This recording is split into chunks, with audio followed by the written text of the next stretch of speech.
আমি ডক্টর মৃত্যুঞ্জয় প্রামাণিক। আজকের school service commission ইতিহাস বিষয়ের প্রস্তুতি ক্লাসে নতুন একটি ক্লাস নিয়ে এসেছি। যে ক্লাসটি মক টেস্ট থাকবে না, কিন্তু প্রত্যেকের জন্য অত্যন্ত গুরুত্বপূর্ণ। বিশেষত এই পরীক্ষা শুরু হওয়ার 15-20 দিন আগে নিজেরা কতটা প্রস্তুতি নিয়েছি সে বিষয়ে আরও একবার ভালো করে প্রস্তুতি নেওয়ার জন্য প্রচুর ছাত্রছাত্রীদের অনুরোধে ইউরোপের ইতিহাসের ক্লাস সিরিজ শুরু করলাম। মূলত ইউরোপের ইতিহাসটা আমাদের সিলেবাসের যেটুকু আছে আমি দুটো ভাগে ভাগ করে আজকের প্রথম পার্টটি আলোচনা করছি, যেখানে মোটামুটি ফরাসি বিপ্লব থেকে শুরু করে ফেব্রুয়ারি বিপ্লব পর্যন্ত ওয়ান লাইনার গুরুত্বপূর্ণ প্রশ্ন উত্তর আছে। এবং ক্লাসটা হয়তো একটু বড় হবে, তবে সবাই আশা করি মন দিয়ে শুনবে। এবং শোনার পরে যদি কোনো প্রশ্ন নিয়ে বিতর্ক থাকে কিংবা নিজেদের সঠিক উত্তর না হয় বলে মনে হয়, অবশ্যই তারা কিন্তু কমেন্ট করবে। আর সমস্ত ছাত্রছাত্রীদের কাছে আমার একান্ত অনুরোধ, ক্লাসটাকে সবাই আহ, দেখবে এবং চ্যানেলটাকে সাবস্ক্রাইব করবে, যাতে সমস্ত ক্লাসগুলোই আমরা নোটিফিকেশান অনেক আগেই পেয়ে যাই। যাই হোক, বেশি কথা বলবো না, ক্লাসে আমরা চলে যাই। ওয়ান লাইনার প্রশ্ন, প্রশ্ন এবং উত্তর মূলত ইউরোপের ইতিহাসে কোনগুলো গুরুত্বপূর্ণ। আমি প্রচুর বিভিন্ন রাজ্যের স্টেটের প্রশ্নাবলী, আমাদের যে সমস্ত রাজ্যের এসএসসি এর বিগত বছরে হয়েছে তার প্রশ্নাবলী, সমস্ত বিচার বিশ্লেষণ করে মূলত এই ধরনের প্রশ্নগুলো আমাদের আসার জন্য গুরুত্বপূর্ণ। সেভাবেই আমি সেই প্রশ্নগুলোই আমি মূলত তৈরি করেছি, সেগুলোই এখানে আলোচনা করছি। ক্লাসটা একটু বড় হবে, সবাই কিন্তু ধৈর্য নিয়ে একটুখানি শুনবে। প্রথম প্রশ্ন, ফরাসি বিপ্লব কবে হয়েছিল? 1789 সালের 14ই জুলাই বাস্তিল দুর্গের পতনের মধ্য দিয়ে ফরাসি বিপ্লব শুরু হয়েছিল। 2 নম্বর প্রশ্ন, ফরাসি বিপ্লবের সময় ফ্রান্সের রাজা কে ছিলেন? ষোড়শ Louis. I am the state, আমি রাষ্ট্র, এই উক্তিটি কার? ফ্রান্সের রাজা চতুর্দশ লুইয়ের। আমার পরেই আসবে মহাপ্লাবন, উক্তিটি কার? রাজা পঞ্চদশ লুইয়ের। What I deserve I decree, আমি যা ইচ্ছা করি তাহা আইন, এই উক্তিটি কার? রাজা ষোড়শ লুইয়ের। সপ্তবর্ষব্যাপী যুদ্ধ কবে হয়েছিল? 1756 থেকে 1763।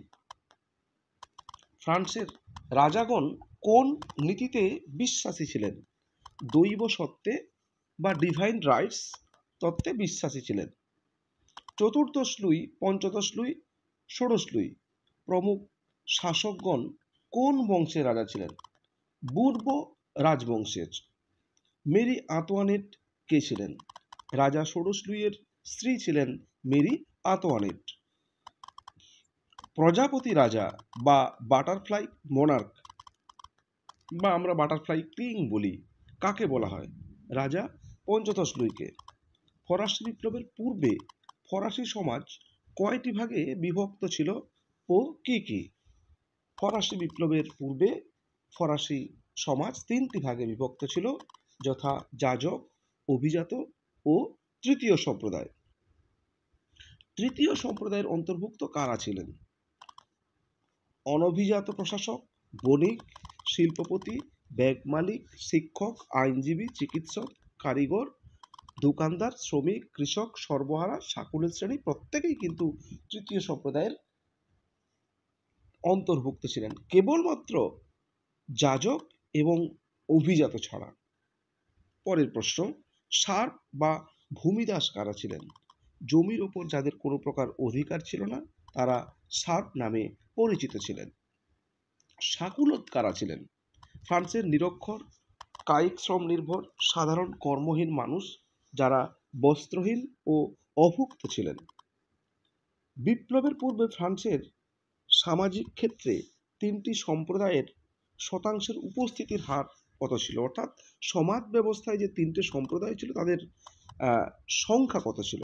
যাজক 1% অর্থাৎ 1,20,000, অভিজাত 1.5 থেকে 2% অর্থাৎ 2 লক্ষ থেকে 2.5 লক্ষ, আর তৃতীয় সম্প্রদায় ছিল 97.975% বা বাকি অংশ যেটা। নোবিলিটি অফ সোয়ার্ড বা অগ্নিধারী অভিজাত কারা ছিলেন? ফ্রান্সের রাজা বা রানীর আত্মীয় পরিজন বা উচ্চবংশীয় অভিজাতরা নোবিলিটি অফ দ্য সোয়ার্ড বা অগ্নিধারী বা অসিধারী অভিজাত পাওয়া যায়, তারাই ছিলেন। নোবিলিটি অফ দ্য রোবো বা পোশাকি অভিজাত কারা ছিলেন? ফ্রান্সের রাজা যখন কোনো ব্যক্তিকে উচ্চ পদে নিয়োগ করে অভিজাত মর্যাদা দিতেন তখন তাকে পোশাকি অভিজাত বলা হতো। ফরাসি বিপ্লবের পূর্বে ফ্রান্সে প্রচলিত করগুলি কি কি ছিল? খুবই গুরুত্বপূর্ণ প্রশ্ন এটি।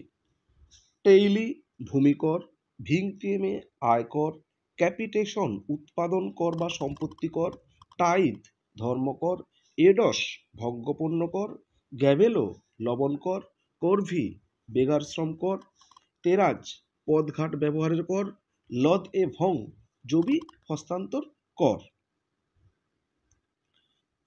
ফ্রান্স ছিল ভ্রান্ত অর্থ ব্যবস্থার এক প্রকাণ্ড জাদুঘর।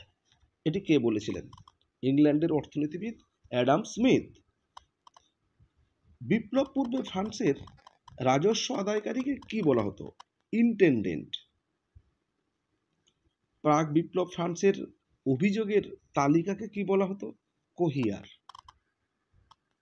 তুর্গো, নেকার, ক্যালন কোন শাসকের মন্ত্রী ছিলেন? ষোড়শ লুইয়ের অর্থমন্ত্রী ছিলেন এরা। দি পার্সিয়ান লেটার গ্রন্থের রচয়িতা কে ছিলেন? Montesquieu. The spirit of laws গ্রন্থের রচনা কে ছিলেন? মন্তেস্কু, যেটা 1748 সালে প্রকাশিত হয়। মূলত এখানে ঈশ্বর প্রদত্ত ক্ষমতার তীব্র সমালোচনা করা হয়েছে বা রাজতন্ত্রকে সমালোচনা করা হয়েছে। কাকে ক্ষমতা বিভাজন নীতির প্রবক্তা বলা হচ্ছে? মন্তেস্কুকে। অরিজিন অফ ইনইকুয়ালিটি গ্রন্থটি কে রচনা করেছিলেন? রুশো। কন্ট্রাক্ট সোশ্যাল গ্রন্থটি কে রচনা করেন? রুশো। এটাকে আবার ফরাসি বিপ্লবের বাইবেল বলা হচ্ছে। মানুষ স্বাধীন হয়ে জন্মেছিল কিন্তু বর্তমান শৃঙ্খলে আবদ্ধ, এটি কার উক্তি? রুশোর উক্তি। কাদিদ লেতর ফিলোসফি গ্রন্থ দুটি কে রচনা করেন? ভলতেয়ার। কাকে ফরাসি বিপ্লবের জনক ও ঝড়ের পাখি বলা হচ্ছে? রুশোকে। বিশ্বকোষ কারা সংকলন করেন? ডেনিস দিদেরো ও d'Alembert. The wealth of nation 1776 সালে যেটি প্রকাশিত হয়েছিল, কার রচনা? Adam Smith. Friends of mankind কে রচনা করেছিলেন? মিরাবো। থিওরি অফ ট্যাক্সেশন কে রচনা করেছিলেন? কুয়েনসে। অবাধ বাণিজ্য নীতির একজন প্রবক্তার নাম লেখো। কুয়েনসে বা কুয়েসনে, বিভিন্ন জায়গায় আমরা বিভিন্ন রকম পাচ্ছি। ফিজিওক্র্যাট কারা ছিলেন? ফ্রান্সের একদল অর্থনীতিবিদ যারা ফ্রান্সের প্রচলিত অর্থনীতির বিরোধী ছিলেন। ইংল্যান্ডের অর্থনীতির অ্যাডাম স্মিথের অনুগামী এই অর্থনীতিবিদগণ অবাধ বাণিজ্য নীতি, মার্কেন্টাইল মতবাদের অবসানে যারা ফ্রান্সের অর্থনীতিকে চাঙ্গা করার পক্ষপাতী ছিলেন, তারাই মূলত ফিজিওক্র্যাট নামে পরিচিত ছিলেন। ফ্রান্সের কয়েকজন দার্শনিকের নাম: মন্তেস্কু, রুশো, ভলতেয়ার, লামেত্রি, কাদিলাক, হলবাক, হেলভেটিয়াম, মরেলি, ল্যাগুইয়ে প্রমুখগণ। এখানে একটা কথা বলে রাখি, আমরা মন্তেস্কু, রুশো, ভলতেয়ারের নাম মোটামুটি সবাই জানি। বাকি যে লামেত্রি, কাদিলাক, হলবাক, লেভেটিয়াম, মরেলি, ল্যাগুইয়ে, এদের নাম আমি এ কারণেই বললাম, হয়তো এমন প্রশ্ন দিয়ে দিল যে ফরাসি বিপ্লবের দার্শনিক কে ছিলেন না। এখানে 3 জনের নাম দিল, মন্তেস্কু, রুশো দিয়ে দিল, দিয়ে আর কারোর নাম দিল, ভলতেয়ার দিল না, বাকি অন্য একজনকে দিল। তখন কিন্তু আমাদের যদি সকল দার্শনিকদের নাম এই পিরিয়ডটাতে জানা থাকে তাহলে খুব সুবিধে হবে এবং আমরা সহজেই সঠিক উত্তরটাকে চিহ্নিতকরণ করতে পারবো। তাই আমি ফরাসি বিপ্লবের দার্শনিকদের নামগুলো আমি দিয়ে দিলাম। পরের প্রশ্ন, রুশোর আক্রমণের প্রধান কেন্দ্র কোনটি ছিল? ফ্রান্সের দুর্নীতিগ্রস্ত চার্চগুলি। বাস্তিল দুর্গের পতন কবে হয়? 14 জুলাই 1789 সালে। কার নেতৃত্বে পাবলিক কমিউন বা স্বায়ত্তশাসিত পৌর পরিষদ গঠিত হয়েছিল? বেইলির নেতৃত্বে। কার নেতৃত্বে ফ্রান্সে জাতীয় রক্ষী বাহিনী গড়ে ওঠে? লাফায়েত। ফ্রান্সে কবে জাতীয় রক্ষী বাহিনী গড়ে উঠেছিল? 1791 সালে। ফ্রান্সের সংবিধান রচনায় মুখ্য ভূমিকা কে গ্রহণ করে? আবেসিয়েস। কবে ব্যক্তি ও নাগরিকের অধিকারের ঘোষণাপত্র প্রকাশিত হয়? 1789 সালের 26শে অগাস্ট। বিপ্লবের সময় ফ্রান্সের পলাতক যাজক অভিজাতদেরকে কি বলা হতো? এমিগ্রি। এটা খুবই গুরুত্বপূর্ণ প্রশ্ন, মনে রাখবে, এমিগ্রি। টুইলারিস প্রাসাদ কবে আক্রমণ করা হয়? 20 জুন 1792। ষোড়শ লুই পালাতে গিয়ে কখন ধরা পড়ে? 21 জুন 1791। কত খ্রিস্টাব্দে ব্র্যান্ডসউইক ঘোষণা জারি হয়? 1792 সালের 20 জুলাই। পাডুয়ার ঘোষণা কবে হয়েছিল? 1791 সালের 6 জুলাই। পাডুয়ার ঘোষণা কে জারি করেন? অস্ট্রিয়ার সম্রাট লিওপোল্ড, যিনি আবার ষোড়শ লুইয়ের শ্যালক ছিলেন। টেনিস কোর্টের শপথ কবে হয়েছিল? 20 জুন 1789। কত বছর পর ফ্রান্সের স্টেট জেনারেলের অধিবেশন আহুত হয়? 175 বছর পর। কত খ্রিস্টাব্দে ফ্রান্সের স্টেট জেনারেলের অধিবেশন আহুত হয়? 5 মে 1789। টিলজিটের ঘোষণা কবে হয়েছিল? 1791 সালের 27শে আগস্ট। সেপ্টেম্বর হত্যা কবে হয়েছিল? 1792 সালের 2 থেকে 5ই সেপ্টেম্বর। অ্যাসাইনেট কি? অ্যাসাইনেট হচ্ছে ফরাসি সংবিধান সভা চার্চের সম্পত্তি বাজেয়াপ্ত করে সমপরিমাণে কাগজি মুদ্রা প্রচলন করেছিলেন, যা অ্যাসাইনেট নামে পরিচিত। এই অ্যাসাইনেট 1791 সালে প্রচলিত হয়। ফরাসি সংবিধানের আদর্শগুলি কি ছিল? অথবা এই প্রশ্নটা এমনভাবে আসতে পারে যে ফরাসি বিপ্লবের থেকে উদ্ভূত আদর্শগুলি কি ছিল? সাম্য, মৈত্রী, স্বাধীনতা। ফ্রান্সের জাতীয় মহাসভা কবে গঠিত হয়? 1792 সালে। জাতীয় মহাসভার প্রথম অধিবেশন কবে আহুত হয়? 21শে সেপ্টেম্বর 1792 সালে। কখন ষোড়শ লুইয়ের প্রাণদণ্ড দেওয়া হয়? 21শে জানুয়ারি 1793 সালে। গিলোটিন কি? গিলোটিনের আবিষ্কৃত মুন্ডচ্ছেদ করার একটি যন্ত্র বিশেষ। গিলোটিন ছিলেন একজন বৈজ্ঞানিক বা আবিষ্কারক, যিনি মূলত এই যন্ত্রটি আবিষ্কার করেছিলেন। সে কারণে তার নামানুসারে এই যন্ত্রটির নাম গিলোটিন রাখা হয়েছিল। Civil constitution of the clergy কি? 1790 সালের 24শে আগস্ট সংবিধান সভা প্রবর্তিত চার্চকে ক্ষমতাহীন করে দেওয়ার একটি দলিল। দ্বিতীয় ফরাসি বিপ্লব কবে ঘটেছিল? 1792 সালের 10ই আগস্ট। ফ্রান্স কবে থেকে গণতান্ত্রিক রাষ্ট্রে পরিণত হয়েছিল? 1792 সালের 10ই আগস্ট থেকে ফ্রান্স গণতান্ত্রিক রাষ্ট্রে পরিণত হয়েছিল। আপাতত আমাদের ফরাসি বিপ্লব থেকে 64টি প্রশ্ন, গুরুত্বপূর্ণ প্রশ্ন দিয়েছি। আশা করি সবাই কাজে লাগবে এটা। এরপরে আমরা চলে আসব সন্ত্রাসের শাসন। সন্ত্রাসের শাসন, এখান থেকে কিছু প্রশ্ন নিয়েছি আমি। প্রথম প্রশ্ন, সন্ত্রাসের শাসন কবে শুরু হচ্ছে বা কখন হচ্ছে? 2রা জুন 1793। সন্ত্রাসের রাজত্বের সমাপ্তি ঘটছে কবে? 27শে জুলাই 1794। সন্ত্রাসী শাসন কতদিন স্থায়ী হয়েছিল? 13 মাস বা 395 দিন। সন্ত্রাসী শাসনের ভিত্তি কী ছিল? জ্যাকোবিন ক্লাব, প্যারিস কমিউন এবং কনভেনশন। জ্যাকোবিন দলের প্রধান নেতা কে ছিলেন? নাম আমরা শুনেছি, রোবস্পিয়ার। জাতীয় মহাসভা দ্বারা রোবস্পিয়ার একনায়কতন্ত্র প্রতিষ্ঠা করতে চেয়েছিলেন। এক্ষেত্রে তার সাংগঠনিক ভিত্তিগুলি কী ছিল? গণনিরাপত্তা কমিটি, যার প্রথমে ছিল সদস্য 9 জন, পরে 12 জন হয়েছিল, যেটাকে আমরা ইংরেজিতে কমিটি অফ পাবলিক সেফটি বলি। সাধারণ নিরাপত্তা committee, committee of general security, বিপ্লবী বিচারালয়, রিভলিউশনারি ট্রাইব্যুনাল, সন্দেহের আইন, ল অফ সাসপেক্ট, বিপ্লবের বধ্যভূমি বা গিলোটিন। মূলত এই 5টি সংগঠন ছিল রোবসপিয়ারের একনায়কতন্ত্র প্রতিষ্ঠার মূল ভিত্তি। নেক্সট কোয়েশ্চেন, জ্যাকোবিন দল কবে ক্ষমতা লাভ করছে? 2রা জুন 1793 সালে। জ্যাকোবিন দলের নেতা কারা ছিলেন? রোবসপিয়ার, কুথো, জাস্ট, আদ্রে প্রমুখ। নেক্সট, লাল সন্ত্রাসের উদ্ভাবক কে ছিলেন? জ্যাকোবিন দলের নেতা রোবসপিয়ার। কতদিন লাল সন্ত্রাস চলেছিল?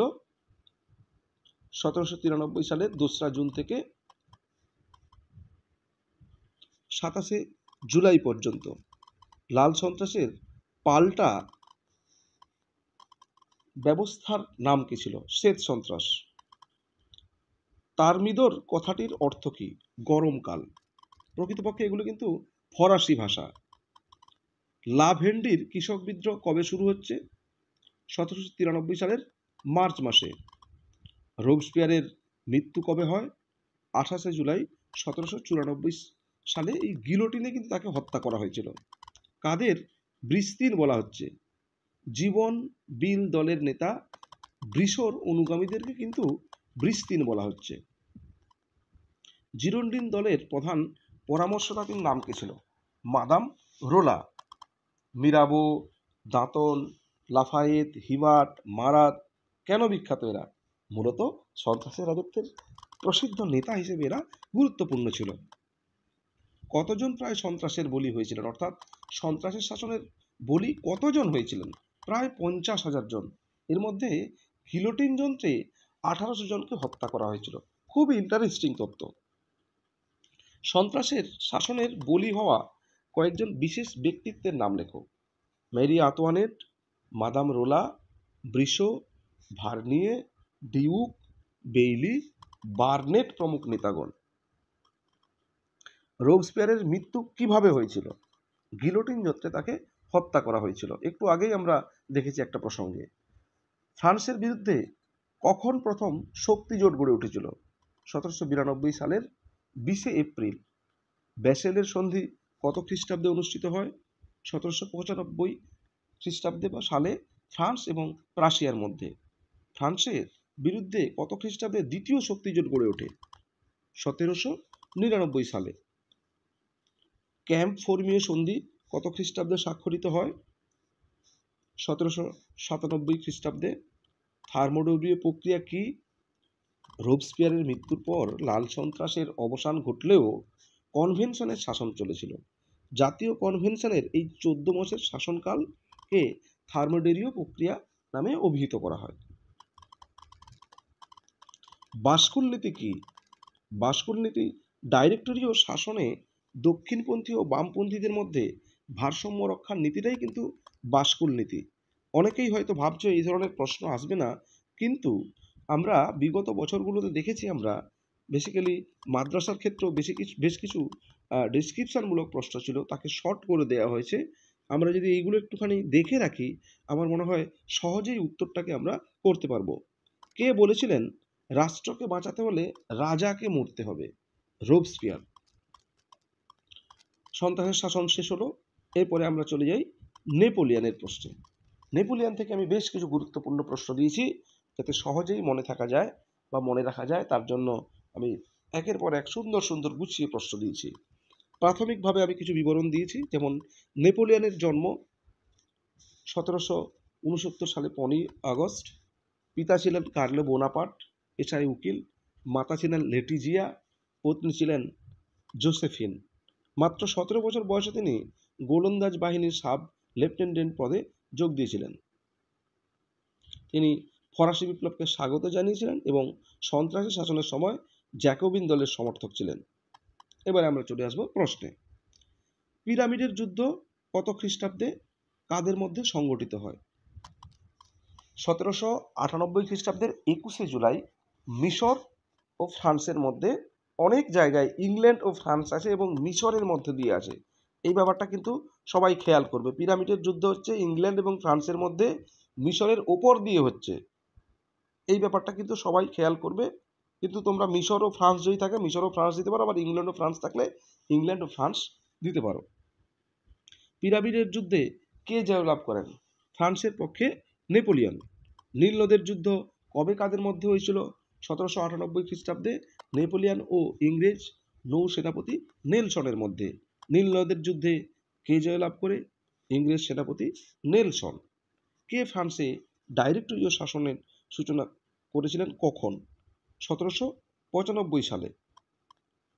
কখন ফ্রান্সের ডাইরেক্টরি শাসনের অবসান ঘটে? 1799 খ্রিস্টাব্দের 9ই নভেম্বর। কখন ফ্রান্সে কনসুলেটের শাসন চালু হয়? 1799 খ্রিস্টাব্দের 9ই নভেম্বর। নেপোলিয়নের যুগ কোন সময়কে বলা হচ্ছে? 1799 থেকে 1814 সাল পর্যন্ত সময়সীমাকে। নেপোলিয়ন কবে ফরাসি জাতির সম্রাট হচ্ছে? 1804 সালে সিলেটের প্রস্তাব অনুযায়ী গণভোটের মাধ্যমে তিনি ফরাসি জাতির সম্রাট হচ্ছে। কে আজীবন কনসাল পদ লাভ করেছিলেন? নেপোলিয়ন 1802 সালে। কখন কনসাল্টের শাসনের অবসান ঘটে? 1804 খ্রিস্টাব্দে।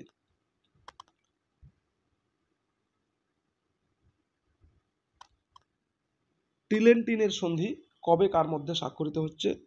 1797 খ্রিস্টাব্দে নেপোলিয়ন এবং জস্টোপায়াসের সঙ্গে টিলেন্টিনের সন্ধি। নেপোলিয়নের সাথে কার কর্মফর্মীয় সন্ধি স্বাক্ষর করেন? দ্বিতীয় ফ্রান্সিসের সঙ্গে। মারেঙ্গার যুদ্ধ কবে কাদের মধ্যে সংঘটিত হচ্ছে? 1800 খ্রিস্টাব্দে নেপোলিয়ন ও অস্ট্রিয়ার মধ্যে। নেপোলিয়ন অবশ্য এই যুদ্ধে জয়লাভ করেছিলেন। কাদের মধ্যে সেন্ট পিটারবার্গের সন্ধি স্বাক্ষরিত হচ্ছে? ইংল্যান্ড ও রাশিয়া। কার নেতৃত্বে ফ্রান্সের বিরুদ্ধে তৃতীয় শক্তি জোট গড়ে উঠছে? ব্রিটিশ প্রধানমন্ত্রী উইলিয়াম পিটের নেতৃত্বে। ট্রাফালগারের নৌযুদ্ধ কবে কাদের মধ্যে হচ্ছে? 1805 খ্রিস্টাব্দের 21শে অক্টোবর ইংরেজ সেনাপতি নেলসন ও নেপোলিয়নের মধ্যে ট্রাফালগারের নৌযুদ্ধ হচ্ছে। ট্রাফালগারের নৌযুদ্ধে কে জয়লাভ করছে? ইংরেজ নৌ সেনাপতি নেলসন। অস্টারলির যুদ্ধ কত খ্রিস্টাব্দে সংঘটিত হয়? 1805 খ্রিস্টাব্দে 2রা ডিসেম্বর। তিন সম্রাটের যুদ্ধ কবে হচ্ছিল? 1805 খ্রিস্টাব্দে 2রা ডিসেম্বর। তিন সম্রাটের যুদ্ধে কে জয়লাভ করে? Napoleon Bonaparte. কাদের মধ্যে অস্টারলির যুদ্ধ শুরু হয়? অস্ট্রিয়া ও রাশিয়ার মধ্যে। অস্টারলির যুদ্ধে কে জয়লাভ করছে? Napoleon Bonaparte. কবে কাদের মধ্যে প্রেসবার্গের সন্ধি স্বাক্ষরিত হচ্ছে? 1805 খ্রিস্টাব্দের 26শে ডিসেম্বর ফ্রান্স ও অস্ট্রিয়া। কে কনফেডারেশন অব দি রাইন গঠন করছে? Napoleon Bonaparte. কি করছেন তিনি এখানে? 300টি যে আগে রাজ্য ছিল সেগুলো ভেঙে দিয়ে 39টি রাজ্য গঠন করছে। নেপোলিয়ন কখন কনফেডারেশন অব দি রাইন গঠন করছে? 1806 সালে। কে কবে মহাদেশীয় ব্যবস্থা চালু করছে? 1806 সালে নেপোলিয়ন বোনাপার্ট। কার বিরুদ্ধে এই মহাদেশীয় ব্যবস্থা চালু করেন? সমুদ্রের রানী ইংল্যান্ডের বিরুদ্ধে। কত খ্রিস্টাব্দে নেপোলিয়ন বার্লিন ডিক্রি বা বার্লিন হুকুমনামা জারি করছে? 1806 সালের 11ই নভেম্বর। অর্ডারির কাউন্সিল কারা কবে জারি করেছিল? ইংল্যান্ডের মন্ত্রিসভা 1807 সালের জানুয়ারি মাসে। অর্থাৎ এই যে আমরা বার্লিন ডিক্রি জারি করছে নেপোলিয়ন, তার প্রত্যুত্তরে কিন্তু ওই অর্ডারিন কাউন্সিল জারি করা হচ্ছে। কখন নেপোলিয়ন মিলান ডিক্রি জারি করছে? 1807 সালের অক্টোবর থেকে ডিসেম্বর পর্যন্ত। ওয়ারস চুক্তি কে জারি করছে? নেপোলিয়ন বোনাপার্ট 1807 সালে। কে কবে ফন্টেনব্লু ডিক্রি জারি করছে? নেপোলিয়ন বোনাপার্ট 1807 সালে। টিলজিটের সন্ধি কবে কাদের মধ্যে স্বাক্ষরিত হচ্ছে? 1807 সালের জুন মাসে রাশিয়ার জার প্রথম আলেকজান্ডার ও নেপোলিয়নের মধ্যে। পেনিনসুলার যুদ্ধ বা উপদ্বীপের যুদ্ধ কবে শুরু হয়? 1808 সালে। কাদের মধ্যে পেনিনসুলার যুদ্ধ সংঘটিত হচ্ছে? ফ্রান্সের সাথে স্পেন ও পর্তুগালের। কত বছর ধরে উপদ্বীপের যুদ্ধ চলেছিল?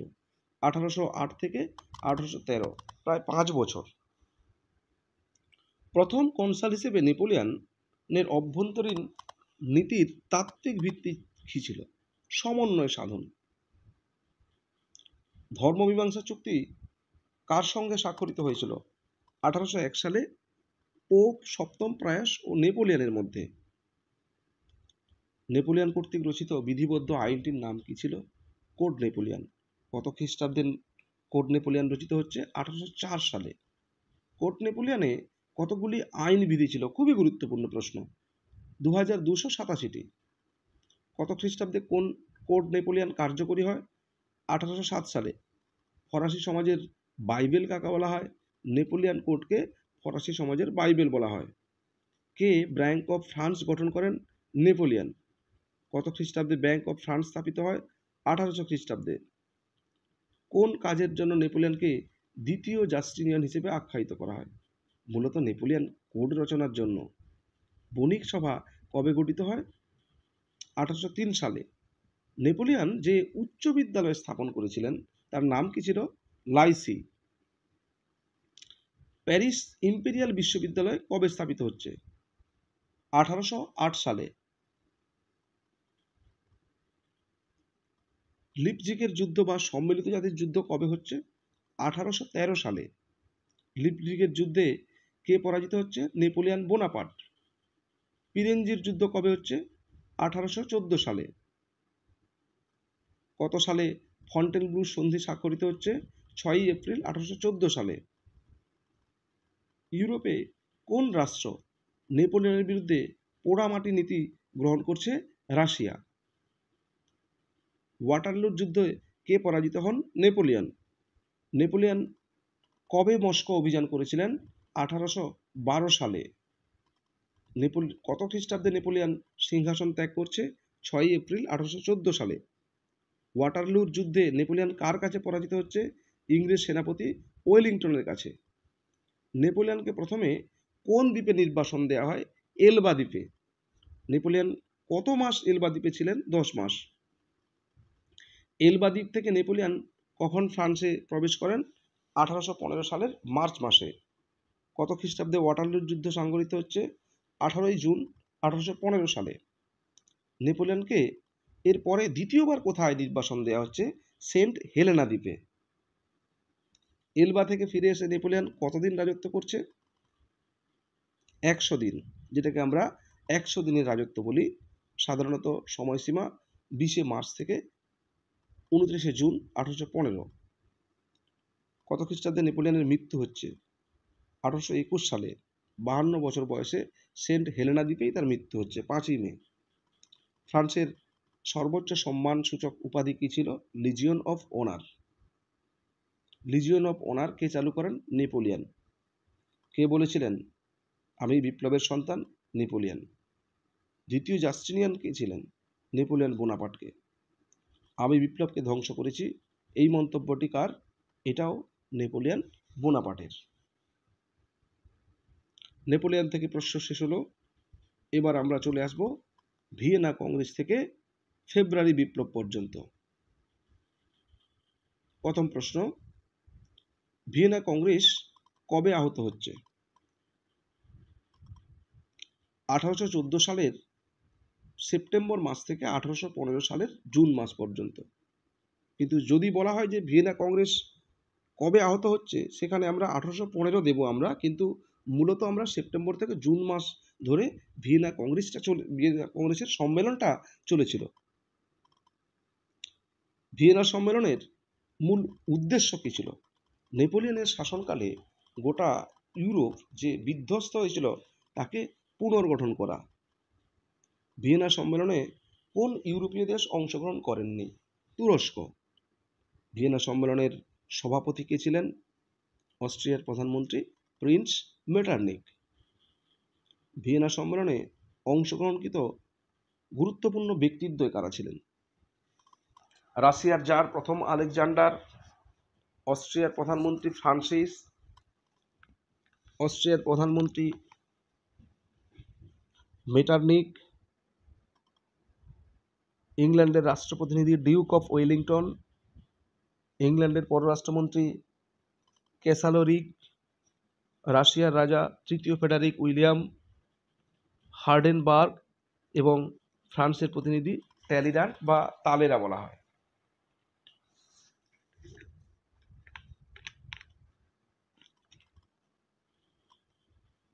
পরের প্রশ্ন, কোন কোন দেশ ভিয়েনা সম্মেলনের নিয়ন্তা ছিলেন, অর্থাৎ মূলত তাদের অঙ্গুলি হেলনেই এটা হয়েছিল? Russia, Prussia, Austria, England. Vienna সম্মেলনের সামনে উপস্থিত সমস্যাগুলি কি ছিল? নেপোলিয়নের শাসনকালে গোটা ইউরোপ যে বিধ্বস্ত হয়েছিল তাকে পুনর্গঠন করা, ফ্রান্স যাতে ভবিষ্যৎ ইউরোপের শান্তি বিঘ্নিত করতে না পারে তা সুনিশ্চিত করা, নেপোলিয়নের বিরুদ্ধে গঠিত শক্তিজোটগুলির মধ্যে স্বাক্ষরিত বিভিন্ন চুক্তিকে বাস্তবায়িত করা, পোল্যান্ড, স্যাক্সনি ও জার্মানির ভবিষ্যৎ নির্ধারণ করা, রাইন অঞ্চলের রাজনৈতিক ভবিষ্যৎ নির্ধারণ করা। ভিয়েনা সম্মেলনের তিনটি মৌলিক নীতি কী ছিল? ক্ষতিপূরণ নীতি, ন্যায্য অধিকার নীতি ও শক্তি সাম্য নীতি। পবিত্র চুক্তি কবে স্বাক্ষরিত হয়? 1815 সালের 26শে সেপ্টেম্বর। পবিত্র চুক্তির উদ্যোক্তা কে ছিলেন? রাশিয়ার জার প্রথম আলেকজান্ডার। পবিত্র চুক্তিকে কোন কোন ইউরোপীয় শক্তিতে অংশ নিতে না বলা হয়েছিল? পোপের রাজ্যকে এবং তুরস্ককে। পবিত্র চুক্তিতে কোন কোন দেশ স্বাক্ষর করেছিল? রাশিয়া, প্রাশিয়া এবং অস্ট্রিয়া। পবিত্র চুক্তিকে অর্থহীন উচ্চনাদ কে বলেছেন? Prince Metternich.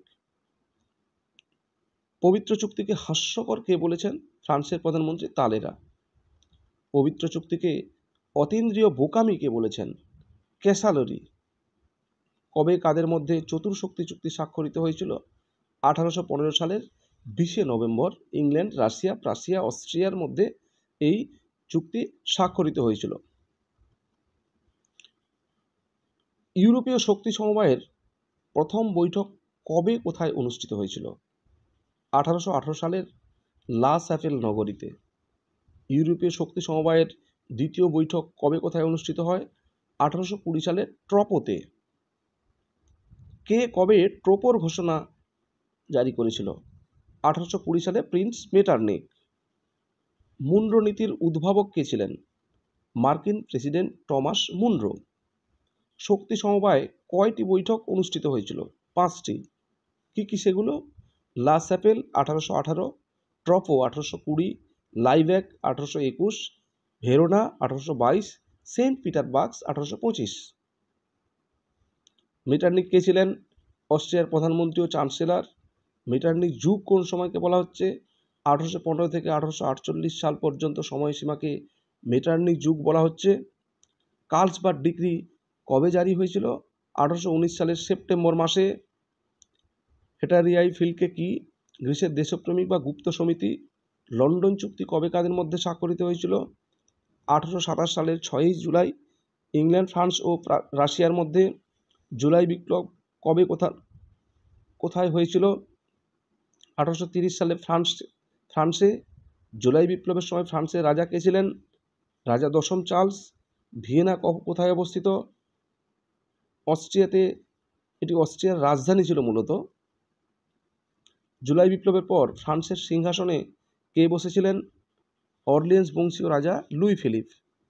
কবে ফেব্রুয়ারি বিপ্লব হয়? 1848 সালে। ফেব্রুয়ারি বিপ্লবের সময় ফ্রান্সের প্রধানমন্ত্রী কে ছিলেন? গিজো। ফেব্রুয়ারি বিপ্লবের সময় ফ্রান্সের প্রধানমন্ত্রী ছিলেন গিজো। ফেব্রুয়ারি বিপ্লবের সময় ফ্রান্সের সমাজতন্ত্রী দলের নেতা কে ছিলেন? Luis blank.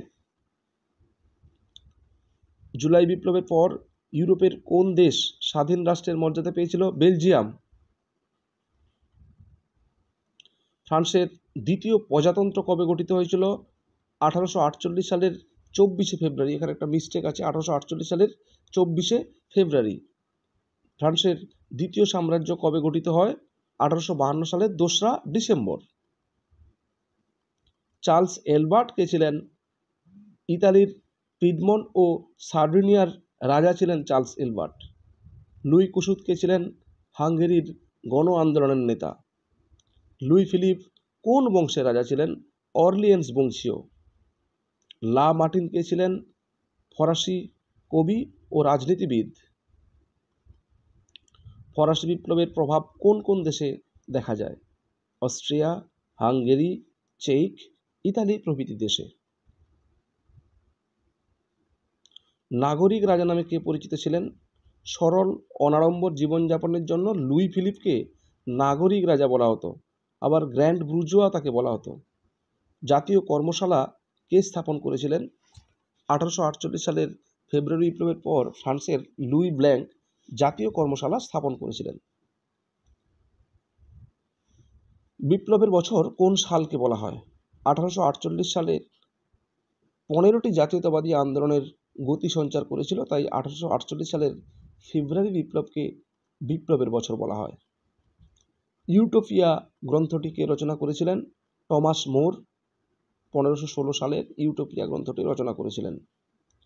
সাম্রাজ্যবাদ কথাটিকে প্রথম ব্যবহার করেছিলেন রবার্ট আওয়েন। সর্বপ্রথম কিন্তু সাম্রাজ্যবাদ কথাটি ব্যবহার করেন। ফরাসি সমাজতন্ত্রের আদি গুরু কে ছিলেন? সমাজতন্ত্রবাদের আদি গুরু বলা হয় সেন্ট সাইমনকে, এবং ফরাসি সমাজতন্ত্রের জনকও তাকে বলা হয়। প্রুধোর রচিত গ্রন্থের নাম কি? What is poverty? কিছু গুরুত্বপূর্ণ প্রশ্ন। ঊনবিংশ শতকে ইউরোপে একটি রক্ষণশীল ভাবধারার নাম হচ্ছে কি? রাজতন্ত্র। ঊনবিংশ শতকে ইউরোপের পরিবর্তনমুখী একটি ভাবধারার নাম জাতীয়তাবাদ, গণতন্ত্র বা উদারনীতিবাদ।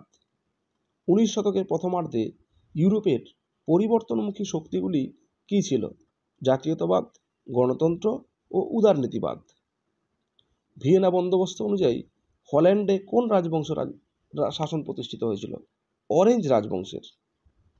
বিশ্বের প্রথম আন্তর্জাতিক সম্মেলন কাকে বলা হচ্ছে? 1815 সালে ভিয়েনা সম্মেলনকে। ভিয়েনা সম্মেলনে ক্ষতিপূরণ বাবদ ফ্রান্সকে কত কোটি ফ্রাঙ্ক দিতে বাধ্য করা হয়েছিল? 70 কোটি ফ্রাঙ্ক। ন্যায্য অধিকার নীতি অনুযায়ী ফ্রান্স কোন রাজবংশ প্রতিষ্ঠিত হয়েছিল ফ্রান্সে? বুর্ব রাজবংশ। ফরাসি বিপ্লবের মূল আদর্শগুলি কী কী ছিল আমরা জানি? সাম্য, মৈত্রী, স্বাধীনতা। কোন দেশে প্রথম জাতিরাষ্ট্র গঠিত হয়েছিল? স্পেনে। ন্যায্য অধিকার নীতি অনুযায়ী পিডমন্ট সার্ডিনিয়াতে কোন রাজবংশের রাজত্ব স্থাপিত হয়? স্যাভয় রাজবংশের। ন্যায্য অধিকার নীতি অনুযায়ী হল্যান্ডে কোন রাজবংশ পুনঃপ্রতিষ্ঠিত হয়? অরেঞ্জ রাজবংশ।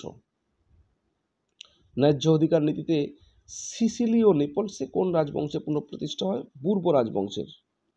কনসার্ট অফ ইউরোপের কয়েকটি সম্মেলন অনুষ্ঠিত হয়? আমরা আগেও বলেছি 5টা: La Chapelle, Troppau, Laibach, Verona এবং Saint Petersburgs. Global meaning of nationalism গ্রন্থের লেখককে? লুই লিও স্নাইডার। ট্রোপোর ঘোষণা কত সালে হয়েছিল? 1820। কার্লসবার্গ ডিক্রি কে ঘোষণা করেন? মেটারনিখ।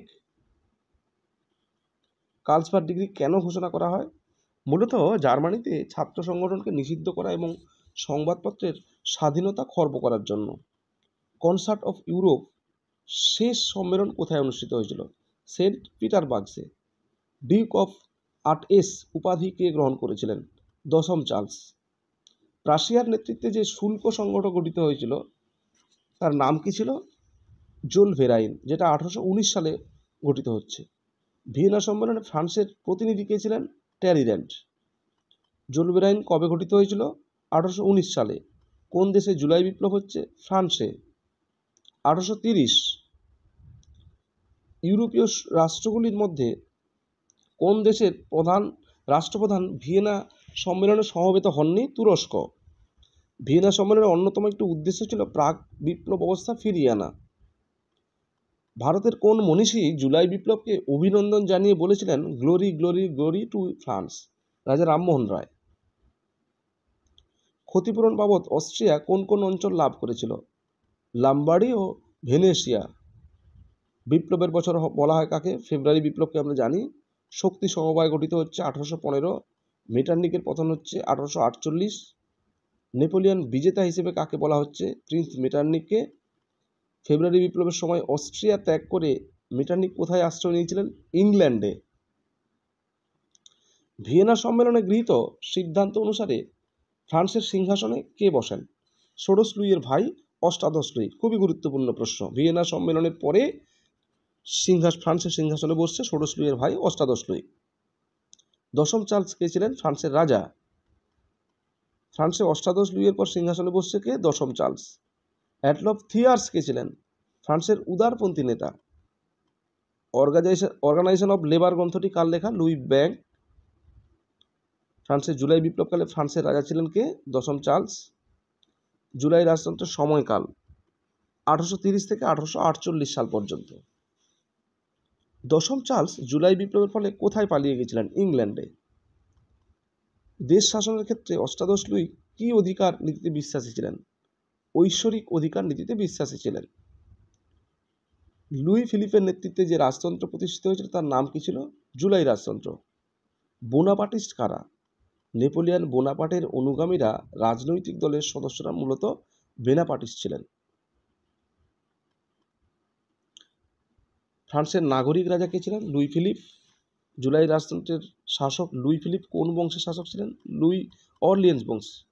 ডিউক অফ বেরি কাদের বলা হচ্ছে? ফ্রান্সের উদারপন্থীদের।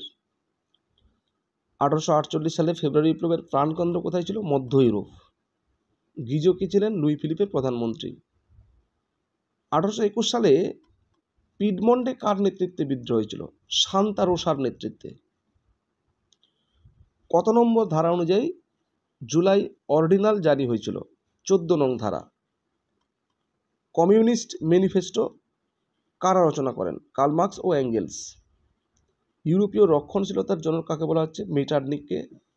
জুলাই অর্ডিন্যান্স কে চালু করেন? দশম চার্লসের মন্ত্রী পলিগন্যাক। জুলাই বিপ্লবের পর কে ফ্রান্সের সিংহাসনে বসেন? অরলিয়েন্স বংশের শাসক লুই ফিলিপ। জুলাই বিপ্লবের প্রত্যক্ষ কারণ কি ছিল? রাজা দশম চার্লসের মন্ত্রী পলিগন্যাক কর্তৃক প্রবর্তিত অর্ডিন্যান্স।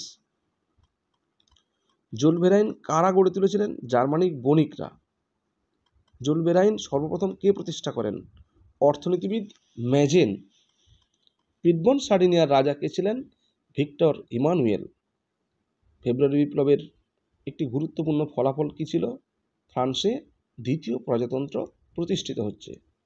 ভিয়েনা সম্মেলনের পর ইউরোপের কতদিন যুদ্ধমুক্ত ছিল? প্রায় 40 বছর। লাস্ট গুরুত্বপূর্ণ সেট একটি, কোন সময়কালকে অন্তর্বিপ্লবের যুগ বলা হচ্ছে? 1815 থেকে 1849 সালের সময়কালকে। রাষ্ট্র কথাটি প্রথম কে ব্যবহার করছে? Nicolás Machiavelli. জাতীয়তাবাদের ইতিহাসের অচেতন হাতিয়ার কে বলেছেন? Karl Marx. লিপজিগের যুদ্ধ কবে হচ্ছে? 1813। ভিয়েনা সম্মেলনে যোগদানকারী প্রাশিয়ার রাজা কে ছিলেন? তৃতীয় ফ্রেডারিক উইলিয়াম। নেসেল রোড কে ছিলেন ভিয়েনা সম্মেলনে যোগদানকারী রাশিয়ার পররাষ্ট্রমন্ত্রী? কোন চার শক্তি বিগ ফোর নামে পরিচিতি লাভ করে? Austria, Russia, Prussia, England. Vienna সম্মেলনের সভাপতি আমরা জানি মেটারনিক। ভিয়েনা সম্মেলনের ফ্রান্সের প্রতিনিধি তালেরা। আধুনিক ইউরোপের ইতিহাসে ওয়েস্টফেলিয়ার চুক্তির পর সবচেয়ে বড় কূটনৈতিক সম্মেলন কোনটা ছিল? ভিয়েনা সম্মেলন। সম চুক্তি কত সালে স্বাক্ষরিত হচ্ছে? 1814 সালের মার্চ মাসে।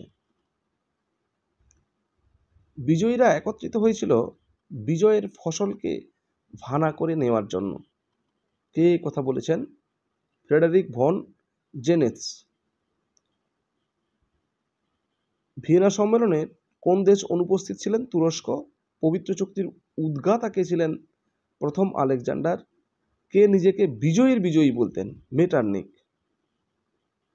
প্রাক বিপ্লব ইউরোপে রাজন্যদের স্বার্থে ভিয়েনা সম্মেলন কোন নীতিতে অনুষ্ঠিত হয়েছিল? ন্যায্য অধিকার নীতি। ভিয়েনাতে কোন দুটি প্রজাতন্ত্রের ক্ষেত্রে ন্যায্য অধিকার নীতি লঙ্ঘিত হয়? জেনোয়া ও ভেনিসে। কোন চুক্তির ভিত্তিতে ইউরোপীয় শক্তি সমবায় গড়ে উঠেছিল? চতুর্শক্তিতে। কোন ঘোষণা দ্বারা শক্তি সমবায় অন্য রাষ্ট্রের অভ্যন্তরীণ ক্ষেত্রে হস্তক্ষেপের সিদ্ধান্ত নেয়? ট্রপর ঘোষণাতে। চতুর্শক্তি চুক্তি কোন দেশ ট্রপর প্রটোকলের বিরোধিতা করেন? ব্রিটেন। আমেরিকার জন্যই এই উক্তিটি কার? মার্কিন প্রেসিডেন্ট মনরোর। বুরসেন সার্ট কি? জার্মানির ছাত্র সংগঠন। কার্লসবার্গ ডিক্রি কবে জারি হচ্ছে? 1819। ভিয়েনা সম্মেলনে কাকে ফ্রান্সের সিংহাসনে বসানো হয়? পূর্ববংশীয় অষ্টাদশ লুইকে। ফ্রান্সের ঠান্ডা লাগলে ইউরোপের হাঁচি হয় উক্তিটি কার? মেটারনিকের। রাশিয়ার নেতৃত্বে গড়ে ওঠা জার্মান শুল্ক সংঘের নাম কি? জোলভেরাইন। এটা অ্যাকচুয়ালি রাশিয়া নয়, এটা প্রাশিয়া হবে, প্রাশিয়ার নেতৃত্বে গড়ে ওঠা। ভিয়েনা সম্মেলনের মূলনীতি কী ছিল? ন্যায্য অধিকার, ক্ষতিপূরণ ও শক্তি সাম্যনীতি। ভিয়েনা সম্মেলনকে যুক্তিসঙ্গত বলে কে বলেছিলেন? ডেভিড থমসন, ঐতিহাসিক ডেভিড থমসন। আইলা সেফেলের বৈঠক কবে হচ্ছে? 1818 সালে। ক্যাসালোরি কাকে রাজনৈতিক ভাঁড় বলছে? মেটারনিককে। ইউরোপের ক্র্যাচম্যান নামে কে পরিচিত ছিলেন? মেটারনিক। মেটারনিক কাকে ইউরোপের সঙ্গে ক্ষতিকারক উল্কাপিণ্ড বলে অভিহিত করেছেন? জর্জ ক্যানিংকে।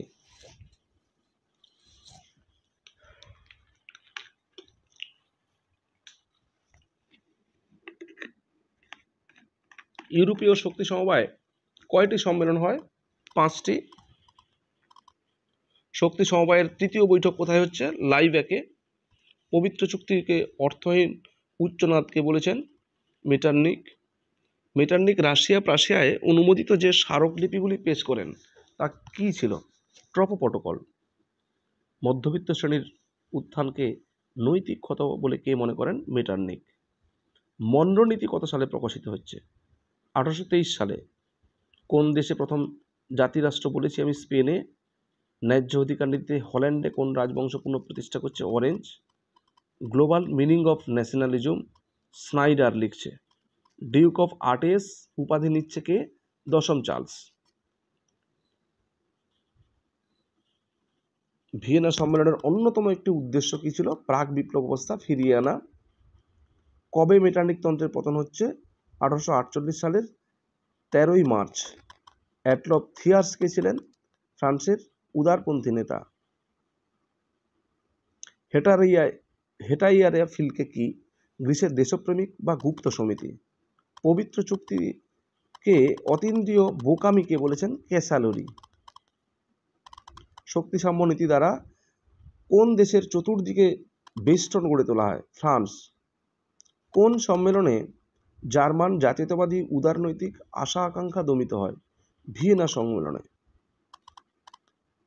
ইউরোপের রুগ্ন ব্যক্তিকে আমরা জানি তুরস্ক।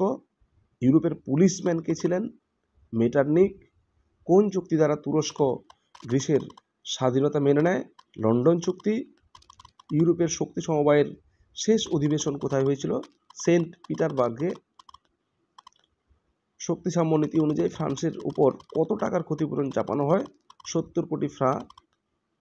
4 দিনের জন্য নিরপেক্ষ দেশ বলে ঘোষণা করা হয় কাকে? সুইজারল্যান্ডকে, চিরদিনের জন্য। ন্যায্য অধিকার নীতির উদ্ভাবক কে ছিলেন? তালেরা। রাজত্ব করুন কিন্তু কোন রকম পরিবর্তন বা সংস্কার করবেন না, এই মন্তব্যটি কে করেছিলেন? মেটারনিক। থ্যাংক ইউ আজকের ক্লাসটা শোনার জন্য। আমি আজকের পার্ট 1 দিলাম, আশা করছি খুব শীঘ্রই পার্ট 2 দেব।